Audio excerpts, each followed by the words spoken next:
L'œsophage. C'est un long conduit musculo-membraneux qui constitue le segment initial du tube digestif et relie le pharynx à l'estomac.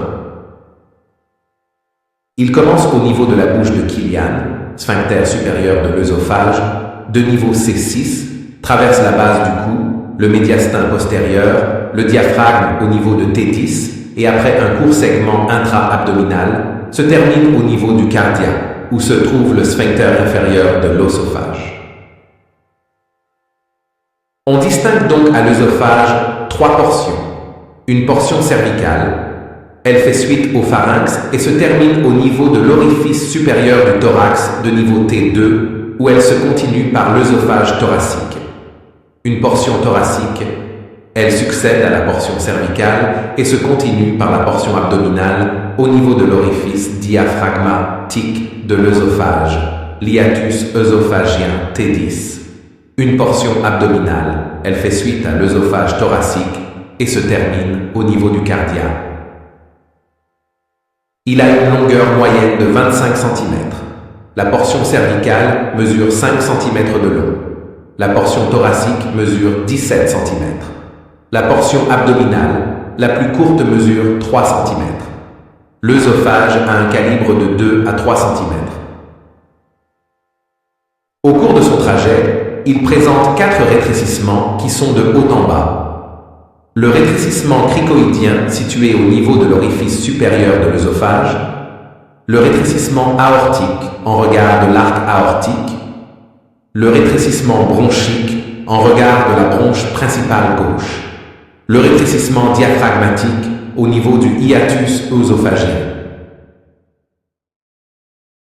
Les rapports de l'œsophage. Rapport de l'œsophage cervical. En avant, l'œsophage est en rapport avec la trachée et le nerf laryngé inférieur récurrent gauche. En arrière, il est en contact avec l'espace celluleux rétro-œsophagien et plus en arrière, les muscles prévertébraux et la colonne vertébrale.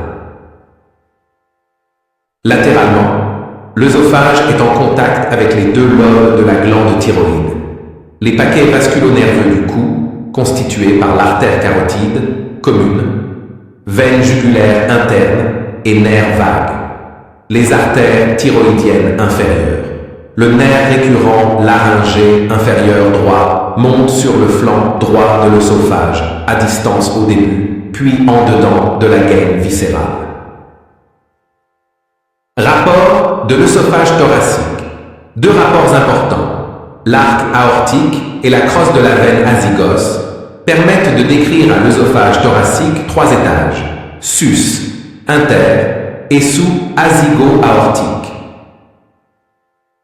Étage supérieur ou sus-azygo-aortique, en dorsale.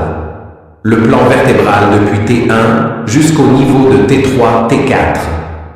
Les chaînes sympathiques, les veines intercostales supérieures, droite et gauche, le conduit thoracique, en ventrale, la face postérieure de la trachée à laquelle l'œsophage est rattaché par un tissu cellulaire lâche.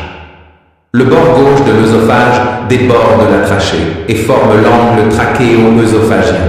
Plus en avant, l'artère brachiocéphalique, accompagnée en arrière par le nerf vague droit, et l'artère carotide commune gauche, suivie en arrière par le nerf vague gauche, les troncs veineux brachiocéphaliques, droit et gauche, accompagnés en arrière par les nerfs phréniques, gauche et droite, et qui vont confluer à ce niveau pour former la veine cave crâniale, le thymus ou son résidu. À droite, l'œsophage est libre, en rapport seulement avec la plèvre médiastinale et les nœuds lymphatiques latérotrachéaux droits. À gauche, l'œsophage répond à l'artère subclavière gauche, le nerf récurrent gauche ou nerf laryngé inférieur, accompagné par des lymphatiques, nœuds latérotrachéaux gauche, ou chaîne récurrentielle, qui monte dans l'angle trachéo-œsophagien. Étage moyen ou interazygo-aortique, en dorsale, le corps vertébral de T4, les deux chaînes sympathiques, l'origine de la veine hémiazygos accessoire, le conduit thoracique. En ventrale, la bifurcation trachéale, les nœuds lymphatiques intertrachéobronchiques. À droite, la crosse de la veine azygos, avec en arrière et en dedans le nerf vague droit qui enjambe le pédicule pulmonaire droit et rejoint la face dorsale de la veine cave crâniale, au contact de laquelle on trouve le nerf phrénique droit. C'est à ce niveau que l'œsophage sera abordé le plus facilement sur le plan chirurgical. À gauche, la crosse de l'aorte qui marque son empreinte sur l'œsophage avec en dehors le nerf phrénique gauche, le nerf vague gauche et le nerf récurrent ou laryngé inférieur gauche. Le pédicule pulmonaire gauche, enjambé par la crosse aortique. Étage inférieur ou sous-azygo-aortique. En dorsale, séparé du plan vertébral par les chaînes sympathiques. L'aorte thoracique descendante. La veine azygos. Le conduit thoracique. En ventrale, la face dorsale du péricarde et en particulier le sinus oblique du péricarde, situé entre les veines pulmonaires droite et gauche. Latéralement, par rapport au péricarde, les nerfs phréniques. À gauche, la plèvre médiastinale et légèrement en avant, le nerf vague gauche. À droite, la plèvre médiastinale et légèrement en arrière, le nerf vague droit. L'œsophage traverse le diaphragme à la hauteur de la 10e vertèbre thoracique. À ce niveau, le nerf vague droit est postérieur. Le gauche est antérieur et sont tous les deux intimement adhérents à l'œsophage. Rapport de la portion abdominale. En avant. Le nerf vague gauche recouvert par le péritoine viscéral œsophagien. Le lobe gauche du foie couvre la face antérieure de l'œsophage. En arrière, l'œsophage n'est pas péritonisé.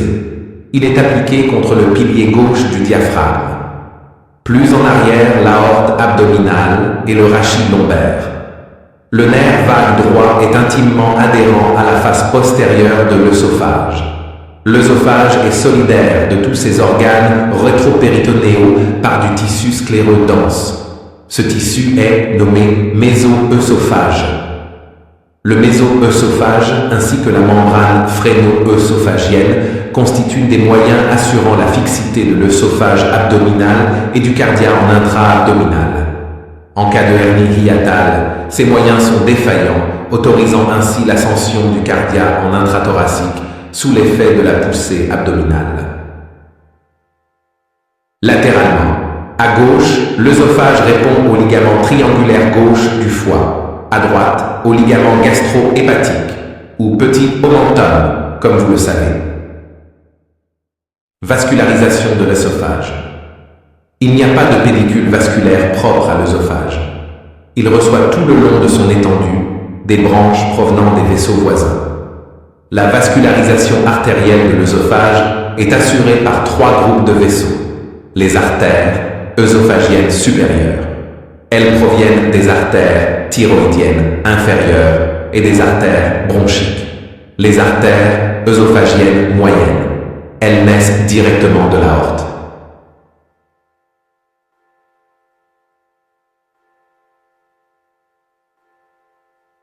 Les artères œsophagiennes inférieures sont originaires de l'artère phrénique inférieure gauche et de l'artère gastrique gauche.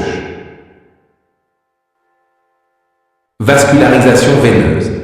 Les veines naissent des plexus veineux sous-muqueux bien développés à la partie inférieure de l'œsophage. De là, de gros troncs veineux traversent la paroi musculaire et forment à la surface de l'œsophage un plexus péri-œsophagien. Le drainage de ce plexus se fait vers 2 systèmes.